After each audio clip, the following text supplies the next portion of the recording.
Hey everybody, Jesus loves you. My name is Cody, and you are watching the Friday episode of that Christian news show thing that I do.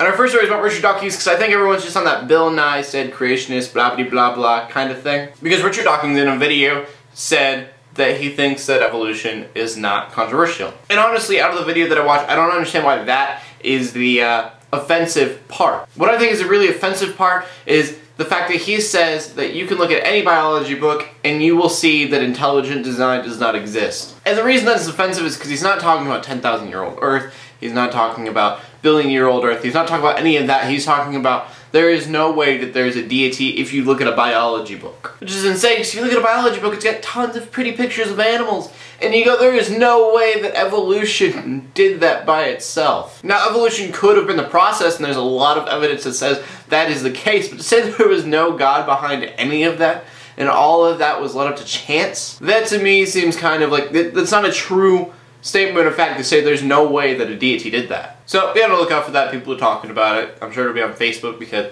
the Bill Nye the Science Guy was all over Facebook with his thing about creationism hurting children. But yeah, Richard Dawkins is very smug about it, and I love towards the end he says, you know, people have a personal relationship with God. That's different, and he doesn't really have an opinion on it. It kind of stumps him, I think, the idea that we have this relationship with God. He goes far to say that that shouldn't be dismissed, but the idea of a deity creating the earth should be. And to that I have the simple argument of look around you and then decide for yourself if you really think that all of this was made by chance. In fact, I invite you to look at a biology book and tell me that that was all by chance. And our next story is about the DNC and sex trafficking. Something that I did not at all realize. It turns out that really big events like conventions or the Super Bowl, something like NASCAR, any kind of sports thing, big stuff draws in sex trafficking. Compassion Act is an organization that's been out at the DNC trying to get people to realize that sex trafficking is a big deal, and it's even bigger during these type of events. They want the politicians to know they're not blaming them for the sex trafficking happening around their conventions,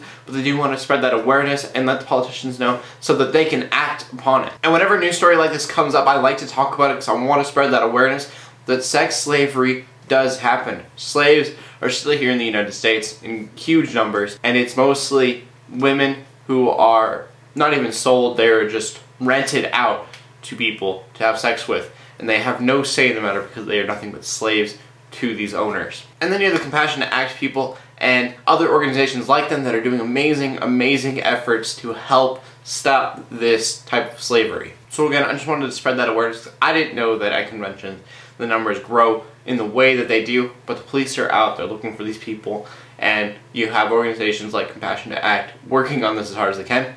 If you'd like to join one of those, you can always Google it. Help out. There's a lot of different places you can donate to. And since we're talking about the DNC, our final story is something that I think everybody is talking about, and that is that they took God out of the DNC platform and then decided to put it back in. Pretty much the platform, or like the Democratic mission statement of the year, doesn't use the word God or say that Jerusalem is the capital of Israel. And this is very different from the 2008 platform that said God's given potential. And then later on in the DNC, they had a vote, and the vote wasn't accurate. It needs to be 2/3 of the vote to make it change, and it wasn't that way.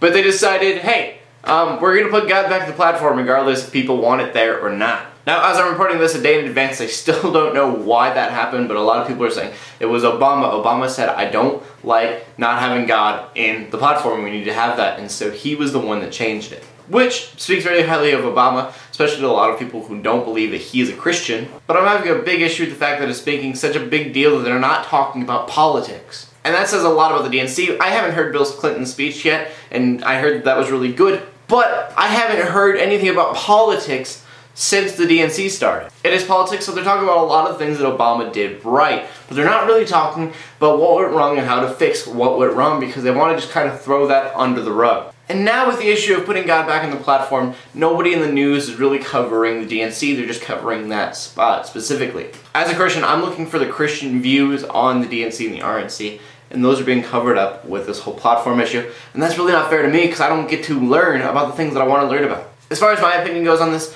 I was really down that they didn't put God in the platform in the first place. I think that they should have, but I think that it should have been genuine. It shouldn't have been something that they did just to get votes. I think if they were genuinely for God, they should have God in their platform. But since he was taken out, I don't think that it was right of them to try to put it back in. It is saying a lot of Obama. There's a lot of Christians that are very proud of Obama for doing this, but again, it's taking away from the DNC, and I don't think that it was something that was a big enough deal to worry about. And I know a lot of people are going to disagree with me, especially with my verse of the day being that putting God first. But I think that it should be noted that we as Christians don't know who to vote for if they don't talk about their politics. We don't know which politics we agree with, and I think that that is very important. For us to put God first, we need to know what we're voting for. Anyways, that's my opinion and I guess my rant of the day, but I want to know if you guys are excited for the election or not. Let me know in the comment section below with your answer. Leave a video response, do whatever you want to do, and we go on to the verse of the day. And the verse of the day is Deuteronomy 6:5. Love your God with all your heart, all your soul, and all your strength. It's a verse that in the New Testament Jesus quotes back to, saying it's one of the two most important laws in the entire Bible. And I think that's just a reminder more for myself than anybody else, that I need to love my God with all my heart, all my soul, all my strength before I worry about the country, worry about politics, or anything like that. Always put God first. Anyways, that's all I found interesting in the news today. So in closing, let the haters hate, let the Christians pray, and to everybody like to subscribe. I will see you later, and God bless.